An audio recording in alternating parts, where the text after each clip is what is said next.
and MeetYourMakers win.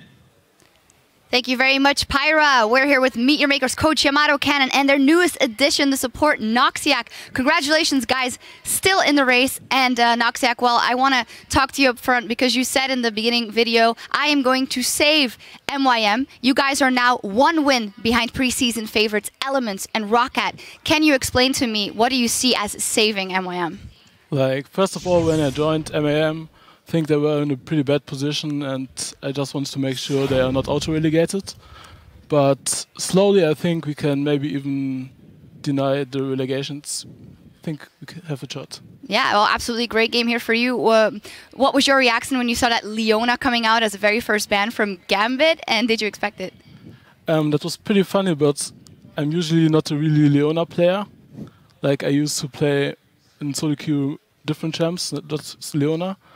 So I was pretty surprised. Since my first performance was okay, I guess, they focused me. Yeah, pretty good, I would say. Yamato, how much of your team comp was inspired by 5.5? I think the only portion that was really inspired by was just the Olaf pick. I think he really shines with the Cinderhawk item, and other than that, I just think Kog'Maw in general is really, really strong when Leona is banned, and we know that Gambit's not going to pick Annie. Yeah, and it was a mean Nami coming out of Noxiac as well. So you were not afraid to pick Kog'Maw into this type comp? Like, of course, when you picked Kog'Maw, it wasn't really certain what kind of a comp the enemies were going for, but you were not afraid anyway in case they would pick like this kind of Kennen, Diana, and Hecarim, even though it did go well for you. But like, I would say that comp-wise, I felt in a team fight straight on they should win, but I think our lanes were stronger primarily, and that would just set up for the Drakes, and I think the Drakes was what got us the game in the end. Yeah, and you guys also were ahead earlier in the game than you should be, I should say, with your comp, because there were some really strange build paths coming out, especially on the side from Diamond. Sinan, what did you make of the Hecarim into Stalkers, then not going for the Cinderhulk enchantment, going for Triforce first, and it was just really odd. yeah, I have no idea what Diamond was thinking. Like, I thought at first that he was going for some genius tactic, like, okay, he's gonna go Triforce, and then he's gonna get the Cinderhulk a bit later when he already gets like the benefit of the bonus HP.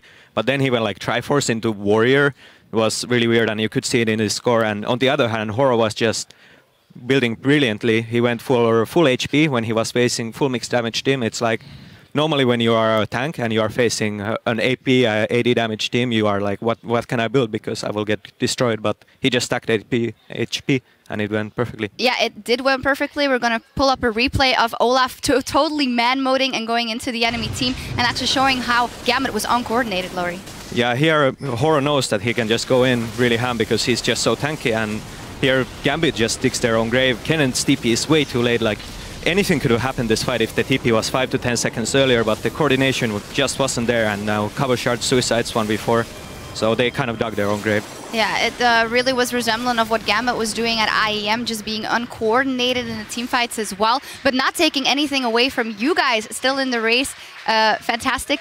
Did you guys at any point in the game tab rather and see how he was building Diamond and know that you guys would hit your power spikes earlier and communicate that? Yeah, we just thought it's pretty weird to go Trinity first, since he's the only really engaged in front line of them. So he can engage as well, but he's not really tanky. He has Sonias, but he will die after. So I think it would be better if he went more tanky and more reliable engage like that. Well, good on you guys. You guys close it out here. Now tomorrow you guys are up against H2K, another team that had a wonderful substitution and is in the support lane and has since then been on an absolute tear. Noxiac, how are you looking forward to that matchup? I think I really like Kazing as a player. I played a lot of solo queue against him. I think he's really good mechanically, and I'm lucky to face him next.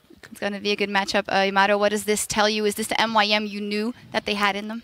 Like, personally, I don't look at the past. I don't even look into the future. I take every step by step, and this is a big step closer to what we want to achieve in the end of the split. Definitely is. Congratulations, guys. Very nice. Now, coming up next, Roccat will face Fnatic as they look to pull ahead of Elements in the fight to lock in a spot in the summer split. But before we go, let's look at a real Cinderella story, a familiar face's journey from Pulsa to professional shoutcaster.